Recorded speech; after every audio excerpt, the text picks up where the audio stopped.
It was supposed to be just another quiet afternoon. Dressed in simple jeans and a plain top, Sarah walked into one of the most high-end boutiques in the city, hoping to browse a few pieces and maybe treat herself to something special. But before she could take a step further, a sharp voice cut through the air. "Sorry, ma'am, we're not open to the public right now," the sales associate said, eyeing her from head to toe with a tight smile that didn't quite reach her eyes. Sarah looked around, confused. Other customers were clearly being helped. Still, the message was clear.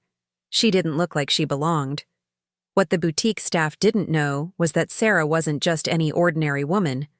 She was married to one of the wealthiest men in the country, Daniel West, a quiet billionaire known for keeping a low profile.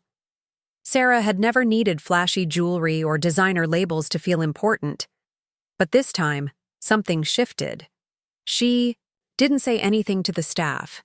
She just turned around and left, holding back the sting of embarrassment. That night, she told Daniel what had happened, not to complain, but just to share the strange moment with her husband. She had no idea the impact it would have. What happened next sent shockwaves through the entire luxury mall.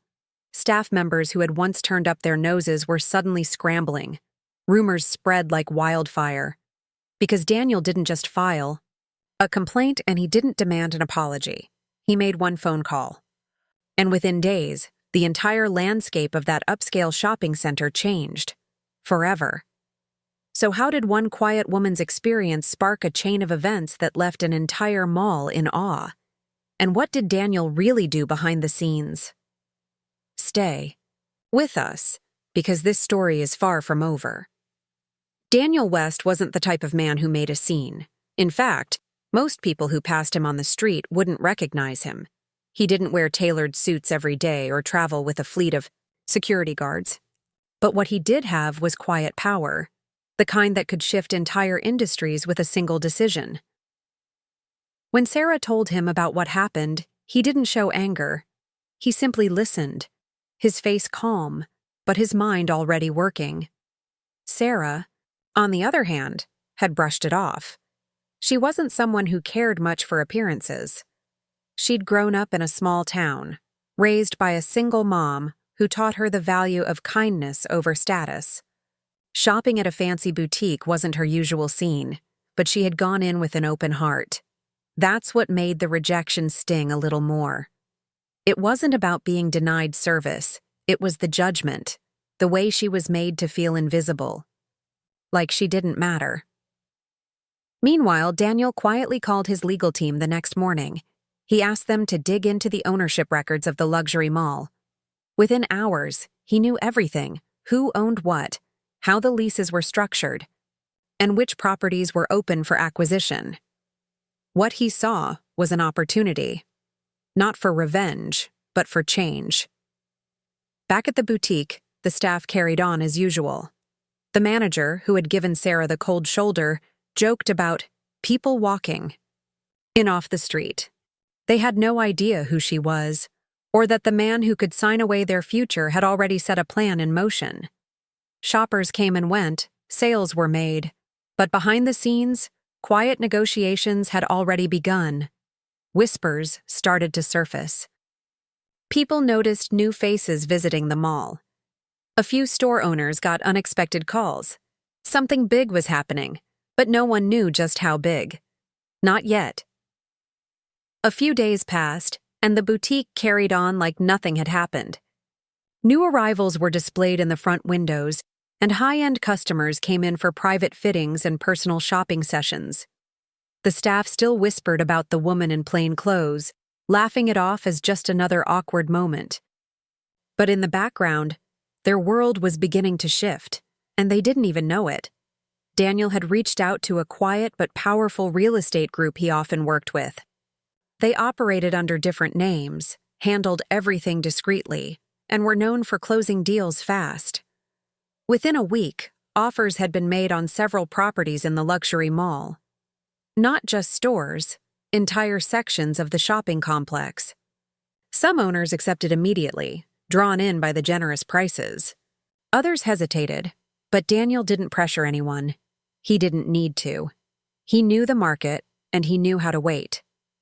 Meanwhile, Sarah stayed out of it.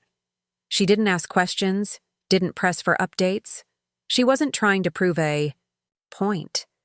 But part of her couldn't help wondering, was this really necessary? She'd spent most of her life trying to stay grounded, and Daniel respected that. Still, she could feel something shifting. This wasn't about one bad experience anymore. It had become something bigger, something that touched on pride, respect, and quiet power. Back at the boutique, the manager received a strange message. Their lease, previously renewed without question for years, was now under review. The property group that owned their section had changed. No warning, no fanfare. Just a signed letter, a new logo, and a short message. All existing contracts are subject to reassessment. It didn't seem like much at first, until similar letters showed up at nearby stores. Rumors started flying. Was the mall being sold? Was it under new ownership? No one had clear answers, but a sense of unease began to spread. And still, no one had connected the dots. Not yet. Within 2 weeks, the atmosphere in the luxury mall had completely changed. The usual calm elegance was replaced by quiet whispers, tense meetings behind glass doors, and managers checking their emails a little too often. Something was clearly happening, but no one knew who was behind it. Store owners who had felt untouchable were suddenly unsure about their future. And yet, the boutique, the one where it all started, still hadn't pieced it together. Sarah kept her routine the same. Grocery runs, coffee with friends, evening walks with Daniel. But even she could feel the weight of what was brewing. Daniel hadn't shared all the details, but she noticed the late-night calls, the confidential meetings, and the way he'd pause before speaking, choosing his words carefully. This wasn't just about business. It had become personal. At the mall, the boutique staff began to feel the cracks forming. Their sales numbers were steady, but the mood had shifted. Longtime clients were canceling appointments. The store's usual charm wasn't working anymore. One afternoon, the manager received an email from the new property group requesting a formal meeting. The tone was polite, but firm. Suddenly, the smiles faded. Behind the scenes, Daniel had secured ownership of nearly 70% of the mall. Through different companies and quiet partnerships, he had taken control of most of the real estate without anyone realizing it was all connected. The pieces were falling into place, but not loudly. This wasn't about revenge in the spotlight. This was about sending a quiet message that echoed louder than any headline. Then came the day a mysterious black SUV pulled up outside the mall. Security took notice. Shoppers paused. Out stepped a man in a simple button-down shirt and jeans, Daniel West. Calm, unassuming. But the staff at the boutique froze the moment they saw who was walking beside him. It was her. As Sarah and Daniel stepped into the mall, the energy shifted instantly. Staff from nearby stores peeked out from behind displays, recognizing the man who had stayed out of the public eye for years. Whispers traveled fast. That's Daniel West. But it wasn't his presence alone that caught people off guard. It was who he came with. Sarah walked calmly at his side, the same quiet confidence she always carried, dressed simply, no designer handbag, no flashy jewelry, just herself. Inside the boutique, the manager stiffened as she saw them approaching. Her heart skipped. She recognized the woman immediately now, the one she had turned away without a second thought, the one she'd laughed about later. There was no doubt, but it was too late to take anything back. Daniel didn't say a word. He didn't need to. They walked past the boutique without even a glance. Instead, they headed toward the mall's central office. That's when the second twist hit. Word broke that the new ownership group wasn't just reviewing leases, they were completely restructuring the mall. Several boutique stores, including the one that turned Sarah away, were flagged for closure or relocation, not for financial reasons, but for a full rebranding, a vision focused on inclusivity, authenticity, and service, not just status. Daniel wasn't just buying the mall, he was rebuilding it from the ground up. Tensions spiked. Store owners scrambled to contact lawyers. Staff panicked. The boutique manager tried to schedule a meeting, but no reply came. Meanwhile, rumors swirled that a major press event was being planned, a full reveal of the mall's new leadership and direction. People wanted to know who was behind the changes, and more importantly, why. Behind the scenes, Sarah sat quietly in a private office, staring at the final plans Daniel had drawn up. She hadn't asked for any of this, but now it was bigger than her. The grand reveal came 3 weeks later. A press conference was announced at the heart of the luxury mall. Media outlets, influencers, and even curious shoppers gathered around the newly renovated central atrium, now transformed with warm wood finishes, natural light, and open seating. A large banner hung above the stage. A new chapter begins. Daniel stepped onto the stage, quiet but confident. Cameras flashed. He introduced himself not as a billionaire, but as someone who believed in respect, fairness, and the future of real customer experience. Then, without drama or accusation, he told the story. Not about names or shame, but about a moment when his wife was treated as if she didn't belong, simply because she didn't fit someone's image of wealth. The crowd listened in silence. Some faces turned red, others nodded quietly. Daniel then introduced Sarah, who took the stage for only a moment. She didn't give a speech. She simply smiled and said, "Kindness doesn't cost anything, but sometimes it changes everything." Then came the final twist, one that no one saw coming.